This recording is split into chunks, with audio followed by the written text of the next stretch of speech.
Hello again, witches, seekers, and friends, and welcome to the Fat Feminist Witch Podcast, the show where we do a little ranting, raving, and wand waving. I'm your host, Paige Vanderbeck, and together we're going to explore magic and spirituality, social justice, the psychic realm, and truly modern witchcraft.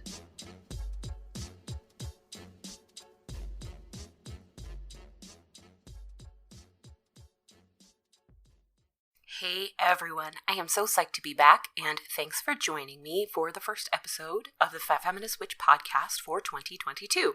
Very excited. If you're new here, my name is Paige Vanderbeck, and I am your host, as you might have heard in my intro. Nice to meet you. I have had an absolutely wacky year, and it's only February. Just a lot of things all coming at me right at one time, right?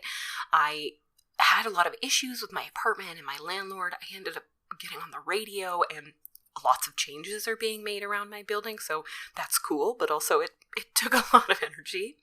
And then my little alley cat needed expensive surgery yet again. She nearly died. And so many of you came through, donated money to the GoFundMe or shared the link, and people in my regular life did as well. An old friend from high school lent me $2,000, and like she was so comfortable. She's like, "Oh, I know you'll get me back," and I can't imagine just letting your cat die. How fabulous is that? So it's been kind of a wild ride, but and a little bit scary, but it wasn't all bad. Amidst all of that kind of wacky stuff, I have been writing a book. Yeah, I've been writing a book. So I can't give you too many details, but a book will be coming out later this year, probably in the summertime. So today, I will actually be sneaking a few things from the new book into the episode. This is because for the last, I don't know how many months, I have been reading, writing, eating, breathing, sleeping, a particular topic. And it's, kind of regular offshoot topics, so it's all very fresh in my mind. So today, what I'm talking about is creativity in magical practice. And of course, ways to magically influence your creative expression. I like to look at it from both angles, right? Magic creates things and things create magic. It's just the way of the world. So creativity, like as an energy, as an emotion, as a whatever, is the engine that powers pretty much everything I do. Not only do I kind of need to do things in a creative way, but I love everything to do with creativity. I love art, artistry of all kinds. I love watching people build things. I love buildings themselves, architecture. I love historical buildings. I go for walks and just look at houses. I love innovation and discovery, really wild new ideas that no one's come up with, or finding new things in the world because someone came up with a wacky place to look. I love design. I love creation in general.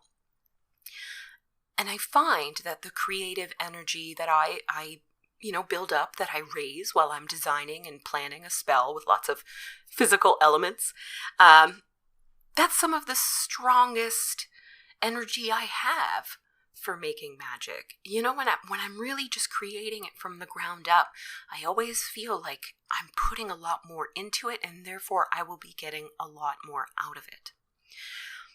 This is what I really love about magic that uses lots of stuff. Like ingredients, curios, bodily concerns, items, crystals, methods, whatever. I love this stuff. You don't always need this stuff, and I've talked a lot about magic that uses no stuff. Today we're going to use some stuff, or we're going to talk about the stuff, I guess, is more appropriate. I like spells that give you something to hold on to after, like maybe a charm bag or something. I love doing any sort of magical activity that gets my hands dirty in the process. Like maybe that's literal, where I have oils and herbs and wax and stuff all over my hands, and other times it's really when I'm just right in there from inception to the end of the spell, to when I release it. I really think of my spells as a kind of art. It almost feels like painting a picture. I have this image in my mind in the beginning, and I create it somehow. I bring it to the real world. And in general, when I start to put it in those terms, art and magic just have so much in common. Art and magic, they can both help you express your feelings in a really healthy and empowering way. Even negative feelings, even scary feelings, even feelings you never want to share with another person. You can get those out, you can express them, and maybe you can find some understanding. Magic helps you accomplish your goals, and it makes your dreams come true. Art can do that too. And with art, you can literally bring the things you see in a dream, the dream world, a magical place, into this one.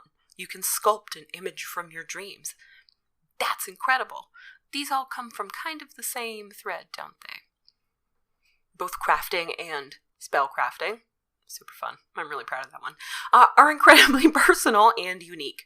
So you can color in the lines and paint by numbers, or you can start with a blank canvas and just come up with something totally original. Just pull it directly from your mind's eye. Either way, no two people will come up with the exact same creation.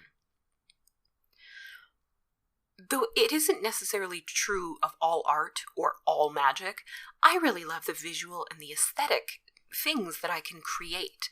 I love looking at things, for lack of a better way of saying it. A beautiful spell and a beautiful painting are both incredibly creative and expressive to do, to create, to make. And then I can share them if I want. I can experiment with color and composition. I can look at it from all different angles. I can use my imagination, which to me is just, it's the same as magical visualization. Visualization, imagination, they are the same thing. My third eye is well used in both art and magic.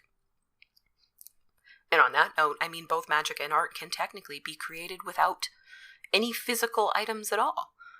Music, dance, poetry, these are all art, and they can all be magical, just like meditation, chanting, and visualization. The most significant thing that art and magic have in common, though, is intention. Both magic and art, they're a form of communication. They ask you to focus on a specific intention and to express it through your craft. With art, the intention can be a matter of what you want, whatever you're creating, to say, what you want other people to feel when they look at it or touch it or experience it. In magic, your intention is often a matter of what you want to change, what you want to manifest, what you want to make real. But either way, you pour that intention into it by focusing all of your energy on it for however long it takes.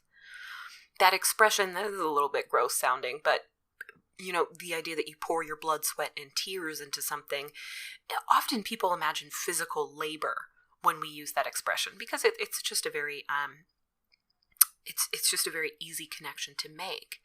But the idea behind that actual expression is that you've put a lot of yourself into something, so much of yourself that it carries that piece of yourself out into the world with it.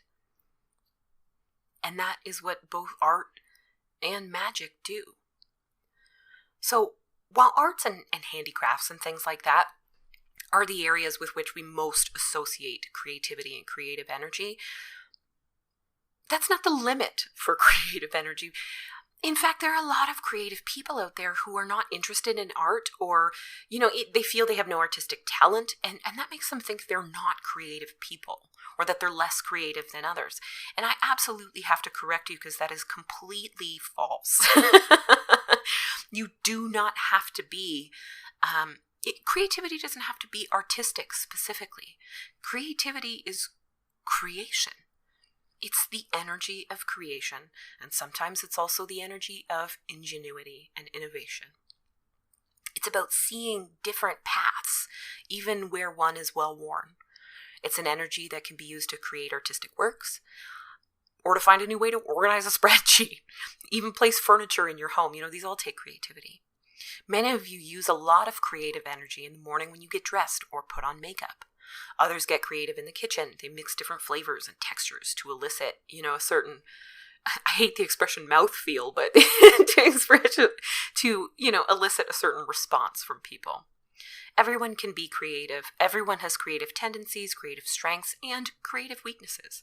Artistic people are not necessarily more creative than you. They might be more artistic, but those aren't the same thing. One group of people that maybe many don't immediately connect with creativity is people with ADHD, or attention deficit hyperactivity disorder. I was diagnosed with ADHD back in October 2021, so not too long ago. Huge surprise. I didn't see it coming at all. But suddenly, a whole lot of stuff about me made a lot more sense. And not just to me, but to others around me. Of course, you can kind of see this recognition when I tell people that have known me for a very long time. They're like, that explains a lot. So one of these things that has always, it's both a blessing and a curse, right, is my tendency to think creatively. And it's not actually just a tendency, it's actually a very serious need to have a creative outlet, especially at my job. Every job I've had has started out, it's fine, it's great. It's also new. My days are filled with learning and discovery. I'm meeting new people. I'm figuring out how to do new things. But when you're working in a drive-through or at a cash register like I was, after a very short amount of time, all of that novelty fades away and it becomes routine, but in the worst possible way. It's death, okay? It's just death. And I feel comfortable being a little extra about it now because it's death. And and I just couldn't do it. I could never, ever do it. After a few months, my ability to do my job would always wane if there weren't some creative ways for me to be of service in that job, which there rarely are at all if you make any sort of minimum wage. Very disappointing. This wasn't simply a quirk or something that I wanted. Because of ADHD, this was something that I literally need to make my brain work. I don't want to spend the whole episode talking about ADHD, although it is incredibly interesting. But I had no idea what it really was or how it worked until a few months ago.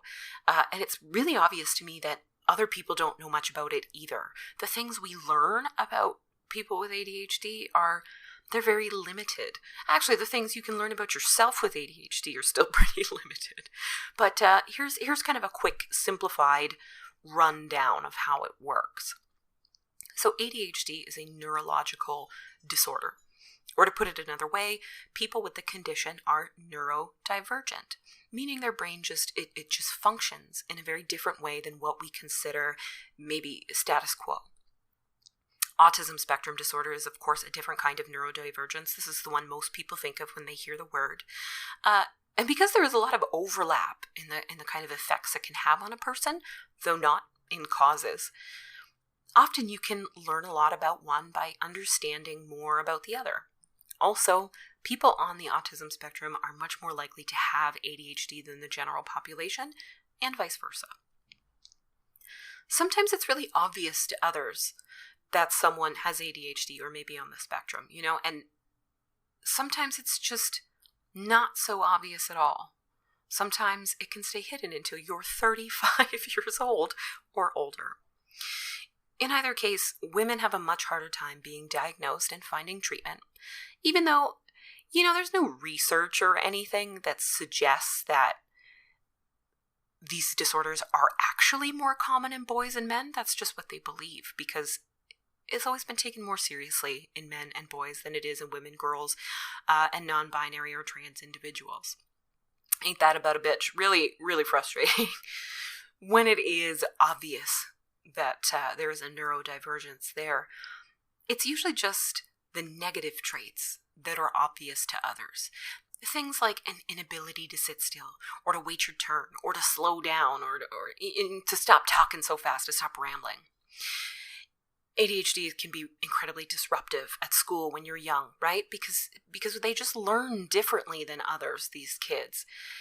And so what we see is a kid that can't fit in, that can't function the same way as other kids, and that maybe can't handle, school or life however someone chooses to see it.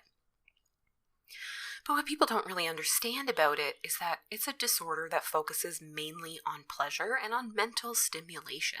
I wrote about it on my blog if you guys want to check it out a little bit.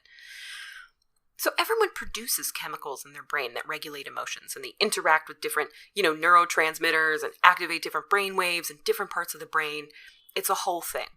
That's what happiness is, neurologically speaking.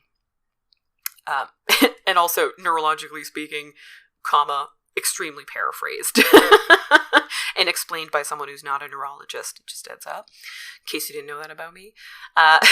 Dopamine is what we consider kind of the main happiness chemical, and people with ADHD do not produce it in the same amounts or as a result of the same stimuli as other people do. In fact, your brain, if you don't have ADHD, your brain produces more dopamine than mine does at a resting state. Dopamine doesn't just make us happy. The areas of the brain it interacts with also regulate your motivation, your ability to learn, remember, and understand things, and what's called your creative cognition. People with ADHD are extremely creative, like exceedingly creative. And without a creative outlet, sometimes their brain, it just doesn't produce the chemicals we need to feel motivated, to prioritize things that don't offer some kind of immediate, pleasurable reward, or to understand things that don't really grab our interest. None of that's a choice. When you feel motivated to do something, even something you hate, it's because the chemicals in your brain are creating that based on whatever it is that you're thinking of. Work is a great example, especially for me because I've always had trouble. Other people can just think about the fact that they don't like their job, go to their job anyway, do it, and be perfectly happy that in 2 weeks' time or whatever, they will get a paycheck. All of that makes perfect sense to their brain. But for me, when I don't like my job, it becomes nearly impossible for me to actually do it, for me to feel motivated to do anything associated with it, because my brain is just not firing that way. It's just not doing that thing. It's a real problem, right? It can be a very real problem. But the upside, there's a really fun upside to that, is that things that do produce dopamine tend to produce a little extra in me and people with my, similar brain. We can actually get a little bit more enjoyment out of something than the average person. Even if we like it the same, objectively we like it the same amount. This is another thing that explains a lot about me, because I cannot tell you how many problems I've had with friends because they hate the way that I like things, like the way that I enjoy them. They seem to resent my level of enjoyment and are always saying, you're a bigger fan than I am. I'm like, I'm literally not any bigger. This is just, I just do it differently. They always think I'm going overboard on purpose or whatever. Anyways, what this all distills down to is that people with ADHD are very driven by emotion. And creativity is an incredibly emotional energy. Okay, I said I wouldn't go on and on about ADHD. My bad. Honestly, it's so much more interesting than I ever realized. I've become slightly obsessed with brains. So forgive me. The positives with ADHD are numerous, beyond the ability to be creative. But they're not really seen as important in society. There are many different types of intelligence. You can be emotionally intelligent. You can be intelligent with people. You can be intelligent with math. You can be intelligent with art or creative pursuits or whatever. But in society, the types of intelligence that are valued the highest are math and logic-based intelligence. Those really seem to matter more than all the other ones, even though they don't. That is a false association we've created. That's not true. In fact, Thomas Edison sucked at math. Terrible at math. Tell me he's not an important, intelligent, innovative, figure in history.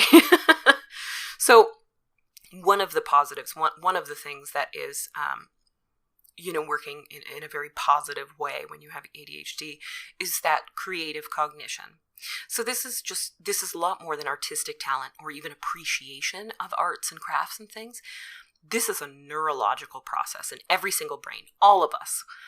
And it allows us to problem solve, to create new things, to innovate, to have different ideas, and to push past intellectual and logical limitations.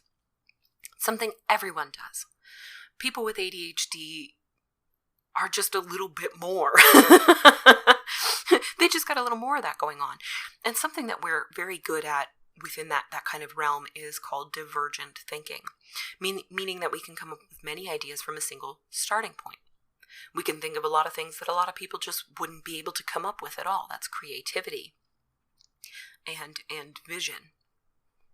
Those are very positive qualities. To see the world from a creative standpoint is to look around and to see possibilities or solutions, connections, meaning pretty much everywhere.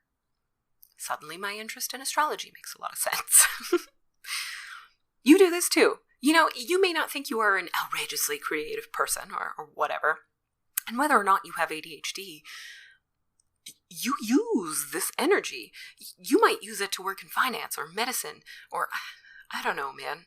What is a job that people think is not creative? Playing a sport, being an accountant, data entry, whatever it is you do. Or you may use it to create art. Neither is more or less real than the other. All versions of creativity, just like all these different versions of intelligence, are valuable and are useful and are part of being human. So that's creativity from an intellectual or thought-based kind of paradigm. Let's talk about what it means in terms of magic. Creative energy in magic is aligned with the element of fire, though all elements come into play. I know this because some of you are already mentally arguing with me and telling me that earth is the element of creation. Of course it is. They all are. But fire is the one that is official. And the type of fire energy it is solar fire energy. I often think that there's a big difference between solar fire element energy and the fire of a candle or a bonfire. They just have kind of a different vibe to me. And I mean, it makes sense that the sun is kind of associated with our creative energy because the sun makes things grow. And without its heat and its light, no living things ever would have come to being on this planet.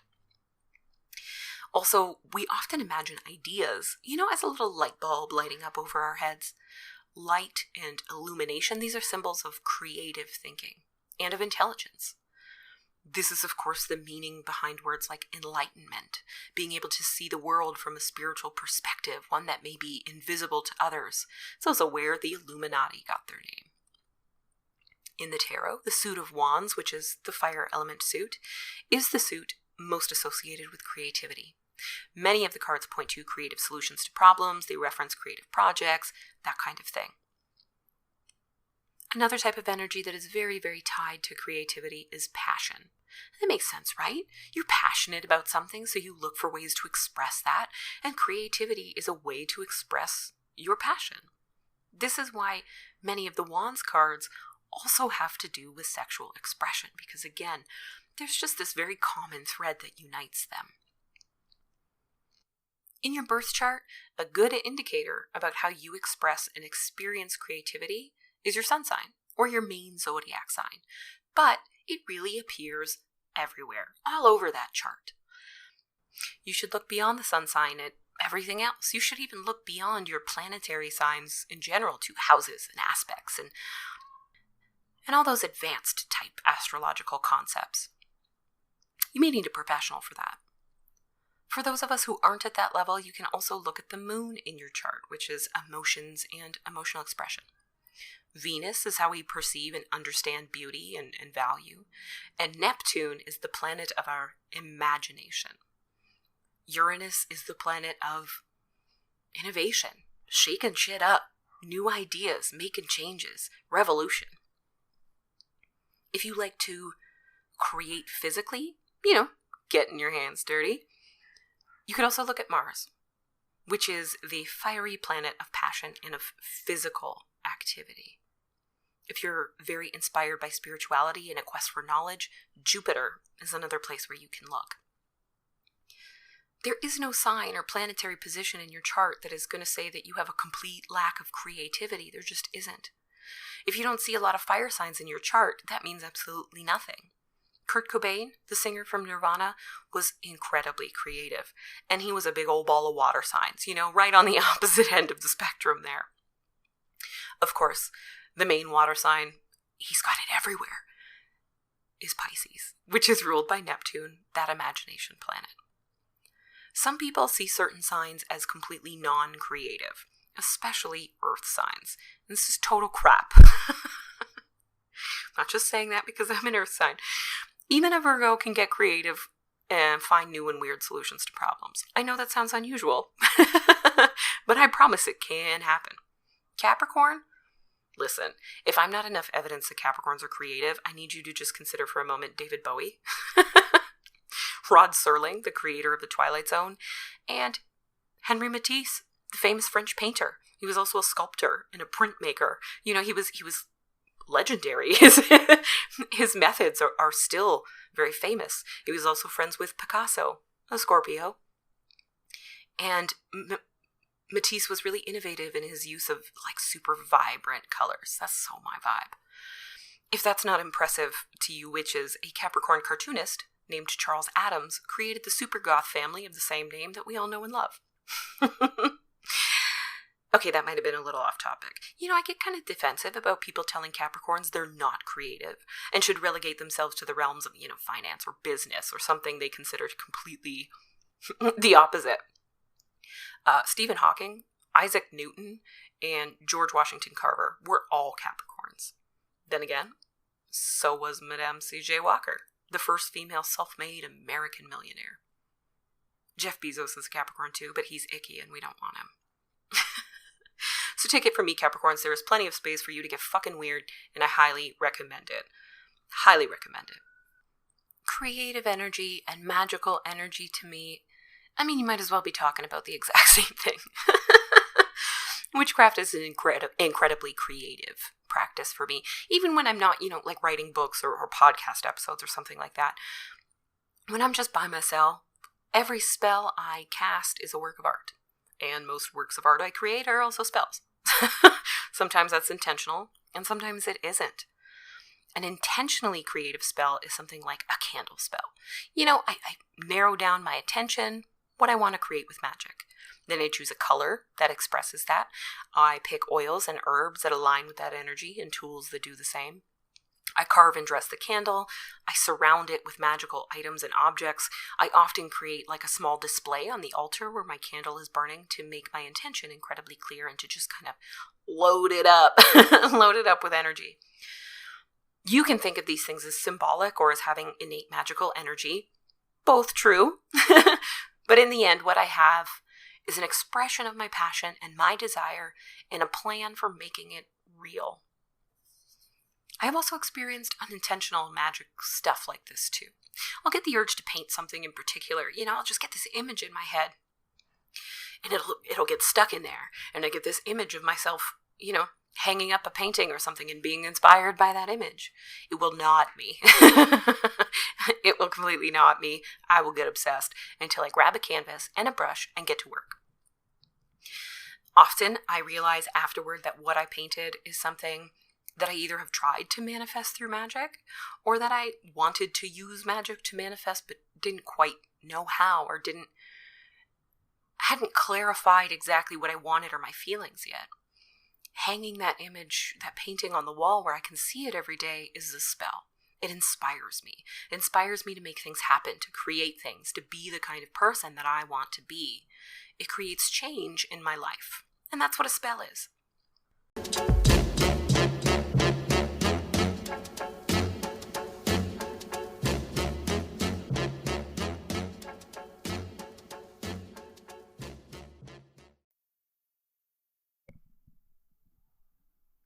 Okay, witches, we are going to return to our episode on magical creativity in just a moment. But first, Courtney Weber from the That Witch Life podcast has come on the show to talk about a special event happening on March 5th that I think you will all be interested in. Okay, so thank you so much, Courtney from That Witch Life podcast, for coming on the show today. I'm excited to hear a little bit about this mini witch con you've got coming up, this mini Yes. little convention. I'm so excited about it. Can you kind of tell everybody at home what they can expect from this event? Yes. So that Witch Life MiniCon is on Saturday, March 5th. It is all virtual. So you can join us from anywhere in the world. And yes, it is being recorded. So if you sign up and you can't come on the day or you can't come for the whole day, you will get recordings to all sessions and you'll have access to them for 30 days afterwards. So it's going to be a lot of fun. So it's me and my two co-hosts, and we are each teaching short classes. I am teaching a class on working with deities in magic. So if you're curious Cool. about including deities in your magic, but you're not sure where to start, or you've heard a bunch of arbitrary rules that don't make sense, then we're going to talk all about those and break down a lot of superstitions and fallacies, but also discuss some best practices if you want to include deities in your magic. And then Kanani is doing a class on suburban magic, so working magic in the burbs. Yes, exactly. You know, when you have to get your magic supplies at Target because you don't have a botanica or a good witchcraft store near you, it Yeah. can be done. And Very then relatable situation. very relatable, you know, right? And then Hillary is teaching a class on her 5 favorite magical herbs. She has an ongoing segment on our podcast where she talks about best herbs to use in magic. So if you've not heard our show before, That Witch Life, we are 3 best friends. We've been best friends since high school and a little bit into middle school. And so there's lots of shenanigans and lots of fun and a lot of just a really good time. Very inclusive and full of love and full of ridiculousness. And we had you on the show last year and it was really fun. We were like, it's our long lost sister great. Paige. And ever since that day, I've been like, man, it's kind of lonely just talking to yourself on a podcast. Like that has just sounded better and better over time. Like, oh God. I'm like, I should get some crazy friends on here. Oh, you should, because then you start trolling each other. I totally trolled Kanani's mom last week because she was mad at me and Kanani was relaying a message to me from her mom about how she was mad at me. So I got the theme from The Young and the Restless and played it under Kanani telling the story. So so that's great. But classic. So back to the MiniCon, we also have a special masterclass with author Stephanie Rose Burr, the author of 365 Days of Hoodoo. And she is teaching a special class on DNA ancestry magic. So if you got your awesome idea. Oh, I know, right? Super cool idea. Yeah. So like if you got your 23andMe or your ancestry.com and you're like, wait, what? Who are these people from what country and what, huh? So she's really breaking down how you can tap into those roots and that magic. So it's going to be a really, really wonderful time. And we also have, we have like a lot of raffle prizes and we have rituals. We've done this really cool thing is we're building a collaborative playlist. So all the participants are sending in songs that make them feel very witchy or powerful. So that's awesome. So I've been collecting all these songs and getting to know our participants, and we have everybody from Lizzo to Stevie Nicks and back again. And I'm gonna have to send you a playlist. Yeah, right. It's so good. So we really, really, really hope that people will join us in, like I said, Saturday, March 5th. It is virtual. Join us from anywhere. And if you can't make it on the day, register and you'll get all the recordings to everything. So it's going to be a really, really wonderful time. Yeah, it is going to be a good time. I'm so excited about it. So everyone, I will be there.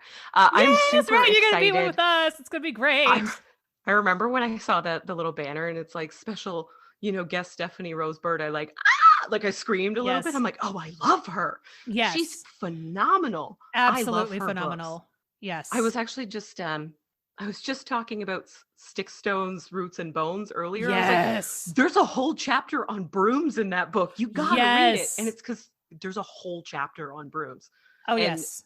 It's stuff I never knew about brooms. I didn't know I needed to know about brooms. Yeah, no, I love her books. Phenomenal. And Stick, Stones, Roots, and Bones is absolutely essential reading. So yes, come join us. Join us. It will be so fun. Join us. It is going to be a lot of fun. Do you guys, what is the ticket price that people are going to pay for admission? Quick question. When does this episode get released? Okay, so this one will be going out on Friday on the 11th. Great. Okay, so if you get your tickets before the 15th, it's $55. And then Awesome. and that early bird price includes a complimentary raffle ticket. We Ooh. still expect there will be tickets available after the 15th, and you can buy them up until the day on the 5th, but the price does go up to $65, and then you got to buy all your raffle tickets.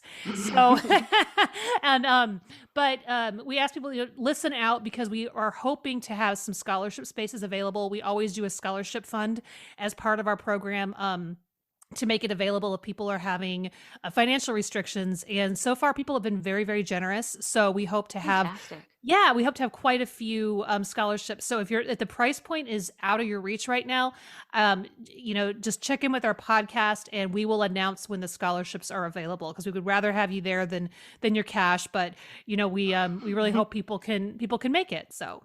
Yeah. Wouldn't it be great if you could just like do things for free and never take money from anyone? Yeah, That we just is need like such a $20,000 nice world. sponsorship. Just like give us this Right. money and then we'll have a free conference and we will invite everyone. See, it sounds so easy. I Yes. wish. Yes. Simple, simple, simple. That's Right. awesome. Well, I am really excited about the mini con. This is going to be so much fun. Yes. I'm so excited for your talk about deities, actually, because I was just having this problem recently. I wanted to learn more about deity worship, like just kind of in general. Mm-hmm. And a lot of the sources I found were, they were about a specific deity, which is Right. cool, but I cannot read all those books Right. at one time. So I'm excited to just hear like some information that anyone can use, no matter what deity they're actually going to be worshiping. Yeah, I mean, I feel like there's a lot of people that come into witchcraft or paganism, whatever that you people are following, and they bring in a lot of some fear and restriction brought by this dominant, Judeo-Christian environment. Even if they don't come from those traditions, there still seems to be the sense of, I'm afraid I'm doing something wrong. I don't want to upset the gods. What if I offend them and don't realize it? And there's this sense of reverence that's really purely based in fear. And because people get so worried about it that they're like, I don't know how to do this. And so and then there's also questions that people are finding themselves drawn to deities that come from cultures that they don't live in or aren't from, and they want to approach those deities respectfully. And sometimes they're so worried about doing it quote unquote wrong that they just don't do it at all. And Absolutely. And so we are, we want to take that seriously. And yes, of course, you want to be respectful. And of course, there are things that you want to consider if you are connecting with deities from a different culture. But consideration and avoidance are two very, very different things. Absolutely. And so we want to go in with consideration and care, but avoiding or pushing something away isn't what we want to do either. So and then also talking about like, what are some baby steps you can do if you want to include deities in your practice, but you might be a little nervous? And That's great. And something that's sustainable. And I will be sharing lots of my my oops stories that I hope people learn from, and giving some practical advice on where you might get started if you want to start opening up your witchcraft practice, something that has a little more deity involvement.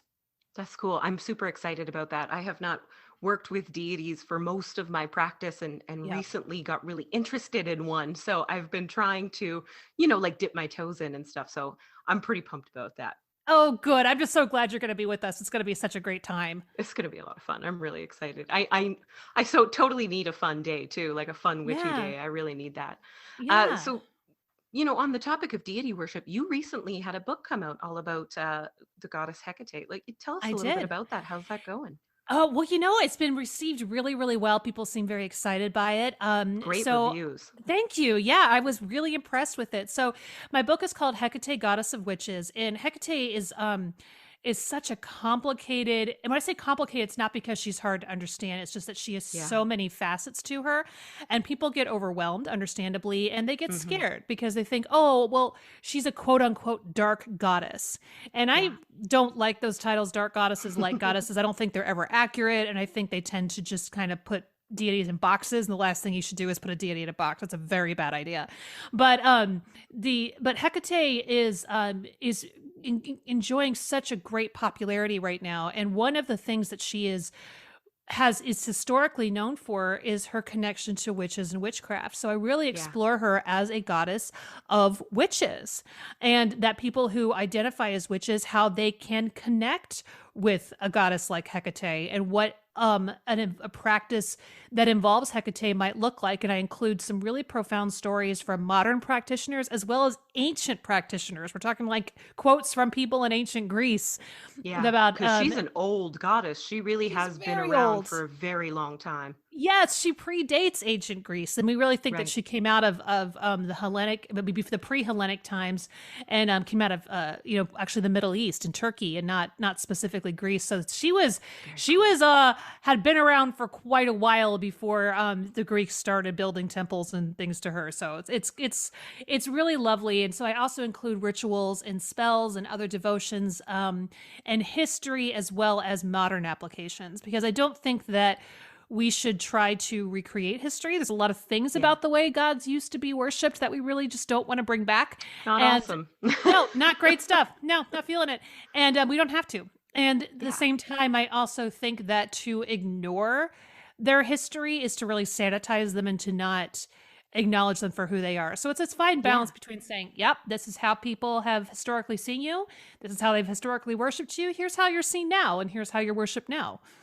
So that's fantastic. That's a really good juxtaposition, because I feel like that is often kind of a problem with things about deities. It's like, recreate this ancient Roman ritual, and it's like, oh man, like, where am I going to get this stuff first of all? Where will I find the children to sacrifice? Right. Like, I don't think this is what the ritual actually was. I don't think so. No, I'm going to need to sit a young girl over the fumes of a volcano and that's not going to happen. As fun as that potentially sounds, it's just not really how I work, right? I'm not shaming anybody. You do you, with the exception of human sacrifice. We're not into that.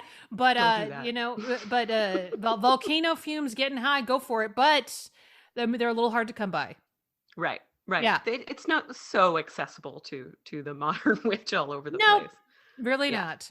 So that's great, because as a really ancient goddess like that, I think bringing her into our modern lives, I mean, it's important. The gods didn't just exist then. If you are a worshiper, they exist now. So they should have the qualities of now and of witches now as a goddess. Yes, absolutely. Absolutely. That's fantastic. Again, the reviews have been really, really good. So congratulations on that. Thank you, Paige. I really appreciate it.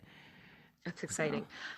So before we get going, is there anything else, from that witch life that you guys are looking forward to? Any other events in the future?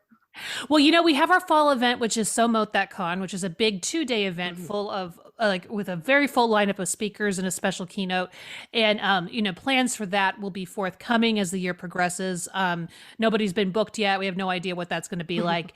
And so we're just really focused on getting people to this mini con and building our community. And we release weekly every Monday. We actually just released an episode today, Monday the 7th, with an interview with Terrence P. Ward of Llewellyn Books. And he is talking about witchcraft and depression based on his new book called Empty Cauldron. So that's on my to-read list for this year. It's really important. It's really good. So this and so we're on all the podcast platforms, and we have a very active Patreon community. So welcome all kinds of weirdos everywhere. So yeah. That's awesome. Fantastic. Thank you so much for coming on the show. And to everyone listening, check out that witchlife.com/mini-con. If you guys want to check out about the mini con specifically, track down your tickets, learn more about the event. And I hope to see or meet with meet with many of you guys there, as well as you guys from the show. I'm really excited. We will see you there.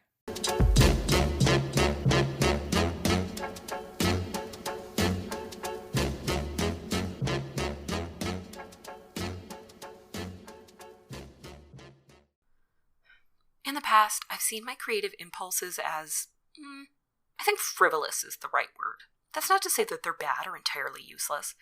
And without really knowing what I was doing, I was constantly seeking out opportunities to be creative in my work or at school, because I recognized that I was happier doing that than anything else.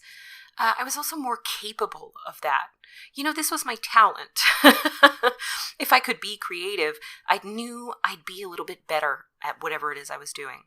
But I never realized that the opposite was also true, that a lack of creative opportunities could be completely detrimental for me. I never quite made the connection there. Kind of an embarrassing confession, but I have never held a job for longer than 1 year and 6 months in my entire adult life. Not one time. And yet, it is 2022. I have been hosting this podcast and writing and creating all of this witchy stuff since 2015 without stopping. I thought that being happy in a job was kind of dependent on getting to do creative things. But really, just being able to have the job and to do it in the first place is dependent on me having that creative outlet. And the same's true for witchcraft. I don't know what witchcraft without creativity might be. I can't even think of an example.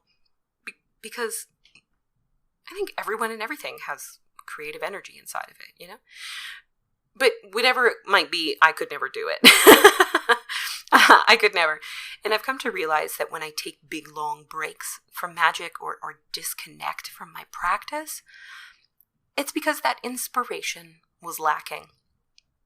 Again, this seems something kind of frivolous to a lot of people. Inspiration and motivation are separate, right? No. Especially not when you have ADHD, and not for me at all. Ritual is great, right? Following a tried and true method, totally helpful, all of that's cool. But I cannot do the exact same thing over and over and over and feel like I am moving forward. At a certain point, I hit a wall, right? It's like, okay, I've got this. I figured it out. This is over. I'm done. What's next? Every candle spell may be, done in pretty much the same way, but the details are never static. I don't think I could actually, I don't think I've ever done the exact same spell twice. Never in my life. I cannot think of one time. I always, switch it up or, my intuition will just be like, hey, let's grab that other thing instead. I also don't think any of these magical correspondences are so black and white. No magical plant has a single use or a single type of energy. No crystal is a one-trick pony. No color expresses a single emotion. No symbol has only one meaning. And that's not just divergent thinking on my part. That's statistics, honestly. There's so many people. And we are all going to see things differently. We are all going to assign different meaning to things. And all of those different meanings are all right. They're all right, even if they're not the same as yours. Yours isn't wrong, neither is theirs. So I have learned to combine not just my creative impulses, but my artistic ones with my witchcraft. Not every creative person is artistic, like I said, but I am an artistic person. That's how I roll. I love art, painting, writing, film, music. Oh man, music. I love music. Dance, interior design, whatever, flower arranging. It's all cool. I love it. I like art, and I like to look at pretty things. I like a lot of colors. My moon is in Libra, so sue me. I'm very comfortable with my love of beauty. So those are the examples that I have to give you coming up. But of course, it wouldn't be creativity if I just gave you all the answers and possibilities. So instead of thinking there's maybe a lack of non-artistic creative pursuits here, just listen to what I do and imagine how you might do it differently. Or imagine how you might apply that idea to whatever area of life in which you are trying to be creative. So writing is huge for me. I am a writer. I write nonfiction and I journal my personal feelings. I don't have much skill for poetry or even writing a cohesive fiction story, unfortunately. I can write lots of little stories that all run together like a damn huge sentence, but one cohesive fiction story, I don't know, man.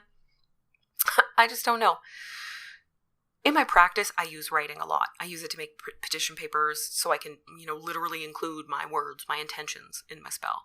I write out all my tarot card readings because as I write, which is by hand when I'm not working, at work I use the computer. In magic and stuff, it's all by hand. I just get more insights. It's like as I'm forming letters and words, things just start coming to my brain. I start to realize things. I start to make connections. I start to notice the symbols on the cards more. So I write it all down. I like to read and write affirmations, even when I don't use them a lot. I often will just fucking forget an affirmation. If it's written on a piece of paper I can see all the time, I will do it. But if I just have to remember it in my brain, that's not going to work. On that note, I really love writing and creating and designing spells. Even ones I don't need or don't use or include ingredients I don't have access to. Aside from the one I don't have any access to, this is my favorite part of writing witch books. I get to stretch my imagination. I get to, imagine how a spell might look when it's finished, what it might do, how it might feel to cast. I explore and I research ingredients and tools and I put them together and I see how they fit. How could you use them? How could you put them together? How do they support each other? Also, what kind of spell makes best use of their magical energy, their power? Is this going to be a charm bag or a spell jar or something non-physical, temporary, disposable? I don't know. I do this even when I'm not working on a book. I will just grab my journal and I will start making notes about a spell that's floating around in my mind. Or, a recipe for an incense that I think I'd like to try to create. I guess you could say it's like a creative writing exercise. It's kind of how it feels sometimes. Some of these spells I've used or included in the books, for sure. Others, especially the ones that I can't actually physically do, writing them really was all I needed. The writing of the spell served the purpose. Sometimes I don't need to cast a money spell. I just need to design one, and this gives me some inspiration or an avenue for action. It motivates me, and that's how I make things happen. Music. Music's everything, okay, guys? Witchcraft and music, that's me, baby. That's it. I am just 3 witches with 3 different musical instruments stacked inside a trench coat. That's, there might be a cat in there too. I make playlists. I use songs or albums as themes for designing spells. Absolutely, I do. I also do that for my clothes. It's whack, but I love it. I use singing and dancing to raise energy and focus on my intention. I listen to songs that inspire me for spellcasting or inspire me specifically with tarot readings. I have certain songs that I have identified as better for different magical situations, even though, it's not like all those songs for tarot reading or about tarot cards. They just happen to have, an energy that works. I rarely go a single hour in a day without listening to music, and it is almost always in a carefully creatively curated playlist. That's just how I roll. Like I said, I like to use clothes. I used to use makeup for magic as well, but I've been doing a lot less makeup the last 2 years. And my clothes have gotten a lot more comfortable, but I still choose clothes and colors that align with things like the planetary ruler of the day, or maybe a particular astrological event, or an energy that I'm trying to cultivate that day, As I write, record this, whatever, it's Wednesday, which is the day ruled by Mercury. Mercury is also still retrograde, though I think when you listen to this, it will have gone direct already. Today I am wearing a light blue pair of pants, Sailor Mercury socks, and a yellow t-shirt. My hair air dried, and it looks like it's been blowing in the wind. The only extra jewelry I put on is a necklace, right, hanging at my throat chakra, right? With a little piece of fluorite hanging from it. It all kind of adds up. I feel like I am vibrating at the same frequency as the universe today, for lack of a better explanation. I almost always wear black when I do any sort of pre-planned spell. And I noticed I also tend to include floral motifs. I didn't realize that until very recently. And I use a lot of magical plants, mainly flowers, in my spells and in my magic. So I'm not shocked, but it also wasn't really a conscious choice. One day I just realized that I was always grabbing the black clothes with a flower on them, or, putting on like a sweater or a coat or one of those things they call kimonos that aren't actually kimonos that has flowers on it, but it's all black. I was just like, it's like a uniform. I didn't realize I was putting it on every time. Very cool. My altar space, constantly changing display of ideas, colors, magical plants and crystals, candles, artwork. I mean, whatever you name it, there's stuff all over it. And I switch up my altar whenever I need to for a particular vibe, or if I'm doing something live online where people are going to see it behind me, I always tailor it to what it is I'm doing. And sometimes I go over to my altar and I start rearranging and things because I want to get creative. I have, an idea in my mind and I want to build it. I want to make it real. So, it's February as you listen. We're going to get closer to Valentine's Day real soon, and my altar is going to have a lot more red and pink on it all of a sudden. Roses will be everywhere. There'll be rose incense and, rose candles and whatever. I'll probably burn more candles, actually, because candles, they have that romantic vibe to them. I will put out oracle decks and tarot decks that I think are romantic-esque. Ones that I like to use for relationship spreads, right? Like the Housewives Tarot, which is very kitschy and fun. And really fits a kind of cute, silly, cheesy Valentine's Day vibe, I think. I like to make potions, oil blends, magic powders, herbal mixtures, water, bath salts. I love it all. I like to make things, stuff, with magical intention. Even if it's not something that I need immediately. You know what I mean? Like, I'm not always mixing something up and then using it right away. Sometimes it's like, I feel like creating an oil blend for whatever. Again, let's use money magic again. I feel like creating an oil blend for money magic. I don't need to do any money magic right now, but I've got the idea and it sounds so great. Let's see how it works. I really like to use my hands and I like to mix shit up. I love to get them dirty. Put those oils and those herbs and that candle wax and everything right on there. I have lots of craft supplies. I mean, I have too many, but I have a bunch that are specifically for magical crafts that I might do. So I have candle and incense making things. I have sewing supplies that are specifically just for like dream pillows or to make tarot bags that have herbs sewn into the lining, that kind of thing. I really like making plant and crystal elixirs or essences, whatever you like to call them, and moon water. And I'll mix those in with things like paint or clay. If there's no alcohol in it, I can mix it in with whatever, with my makeup. I can spray it in my hair. I can do anything with it. What's really neat about doing stuff with your hands is that this is not just a me thing. It's not just an artistic thing. It's not just an ADHD thing. This is a human thing. It has been proven that for a lot of people, doing things with your hands, getting kind of crafty, this has a remarkably positive effect on your stress levels and your ability to focus just kind of overall. This is all of us. This is something everybody feels. It may not look the same as everyone else. You might find this relief, painting a beautiful picture or rebuilding an engine in your car, cooking for your family, or even changing a dirty diaper, I guess. You know what? Maybe not that one. but I think you get my point. It doesn't have to be artistic to have a positive effect. Now I'm starting to wonder what the positive emotions you could get from changing a dirty diaper are, and ick. Come on, Paige, let's move on.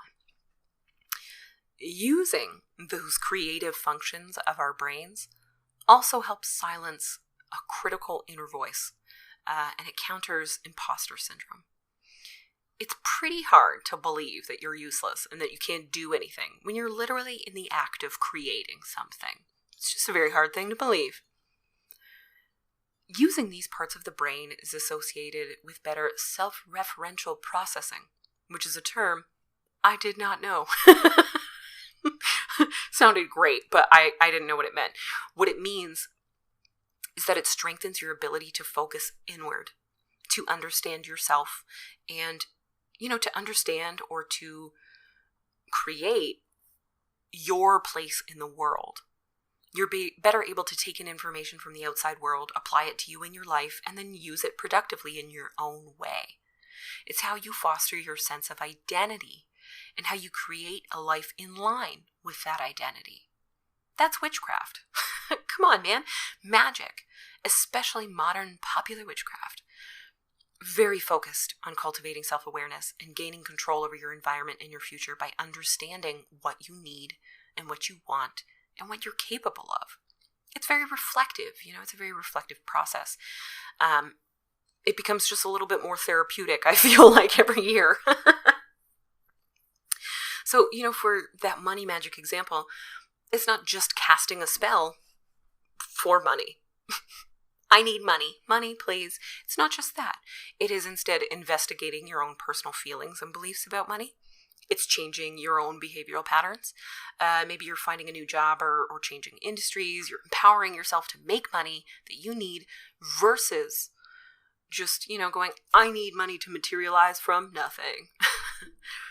That is how witchcraft works these days. That's what we understand now. That is also creativity and creation, like actual creation, not just wishing. It's real. This particular fact about creativity is super, super interesting to me. I didn't know that until I just learned it for this episode, right? But in my most recent book, Witchcraft for Emotional Wisdom, which came out in September, there is a spell that I wrote for silencing your inner critic using amber resin, and working with the solar plexus chakra. Just like with our brains, the solar plexus regulates both the feelings of self-worth and self-awareness and our creative impulses. They're tied. Likewise, amber also battles in those two arenas simultaneously. I'm going to read it to you in a minute, and I want you to focus specifically on that voice inside that is critical of your creative potential. So it might say things like, you have no talent, you're not smart, you have no good ideas, you can't draw, so you have no creative abilities, your mind is too logical to be creative, you can't actually create anything worthwhile, expressing your creativity will only drive people away. All real examples, by the way. So those are the kind of critical things that I want you to kind of imagine yourself combating. If you want to grab a piece of amber and actually do this activity right now, you can. But I'm also going to, link to the spell in the episode description, and I posted it on Twitter. Naturally, I must also say that you should buy the book at the links in the description so you have your own copy of the spell whenever you want it. Okay, so let's soothe our inner critic here. Okay, class, turn to page 71 if you're reading along. So we all have an inner critic, a judgmental voice inside ourselves that reminds us of our fears and our limits.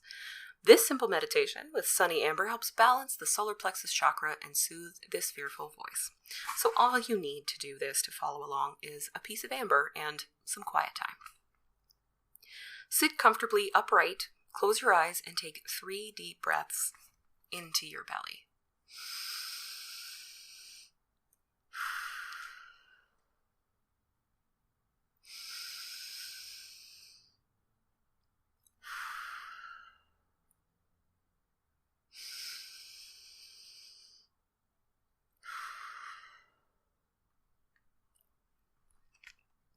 Hold your piece of amber at the solar plexus and allow your inner critic to start talking.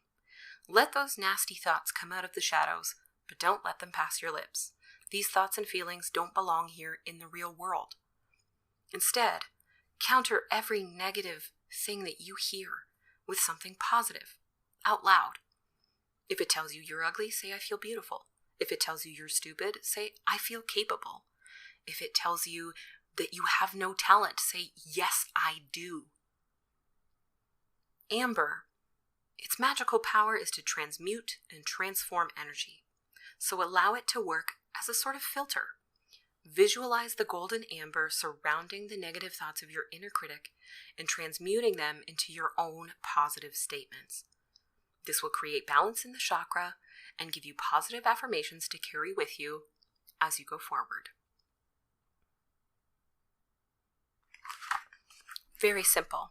This is an activity that you can do, anytime that you need it, right? anytime that you need it. You can, of course, combine this with artistic actions that you're doing. Try painting yourself in a positive light. You can write out a list of ideas that you've had in your life and kind of display it. You can recount a story of when you were innovative or saw something that other people couldn't, play a song you wrote, choreograph a dance, whatever. The amber is not just going to help you, see yourself in a positive way, but it's also going to kickstart that creative energy moving through the solar plexus chakra. Anytime that you need this shitty little voice to leave you alone, you can access your own innate creative abilities, which will, again, help you quiet that voice. Interesting that spell was so legit, and I had no idea. I didn't see that connection, and now I cannot unsee that connection.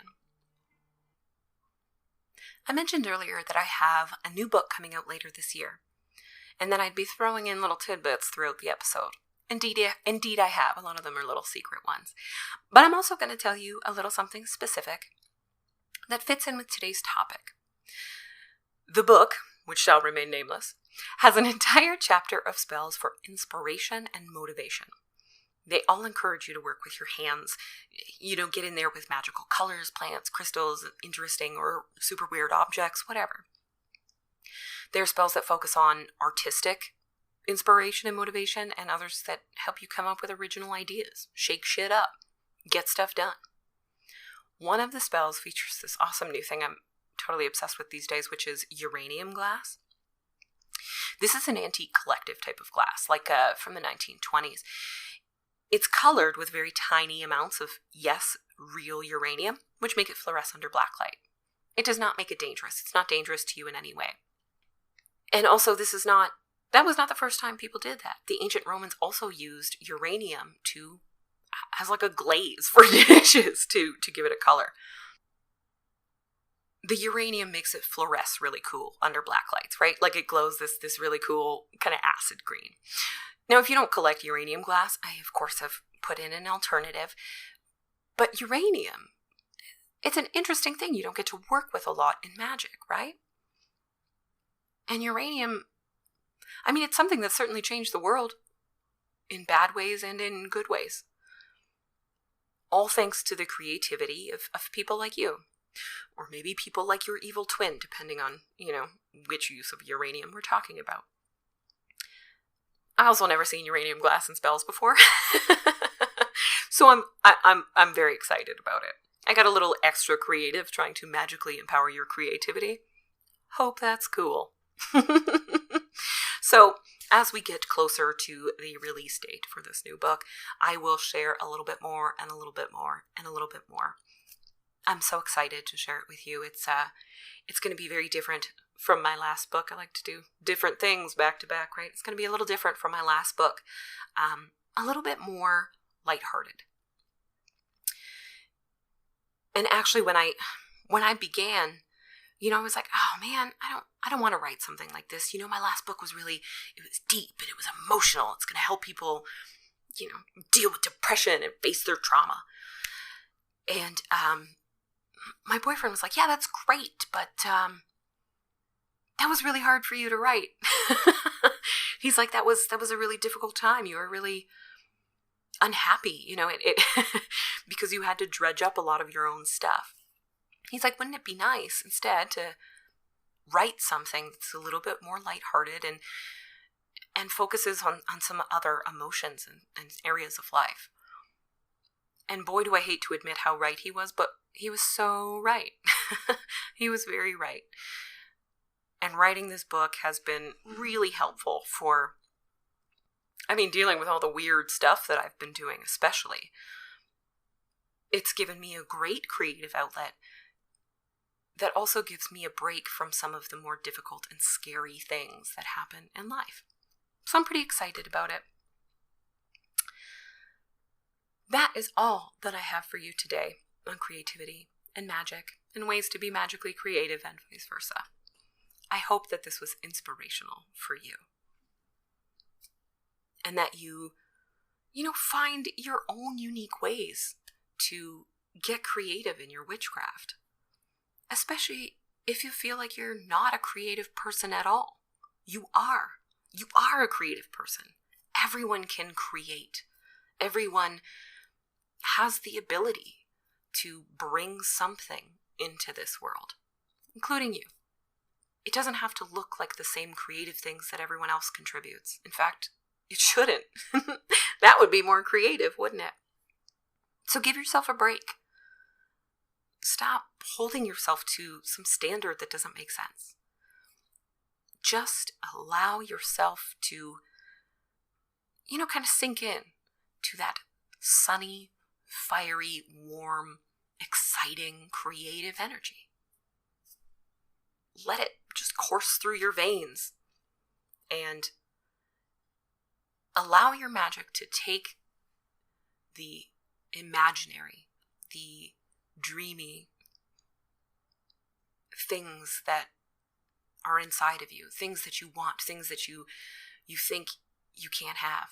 Allow that creative energy to just bring them out and attract the kind of things that you want.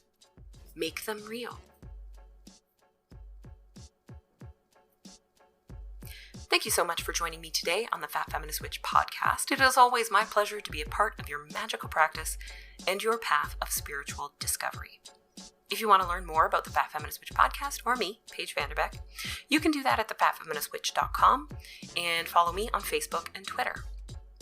You can find links to buy all of my books there on the website or in the description of today's episode.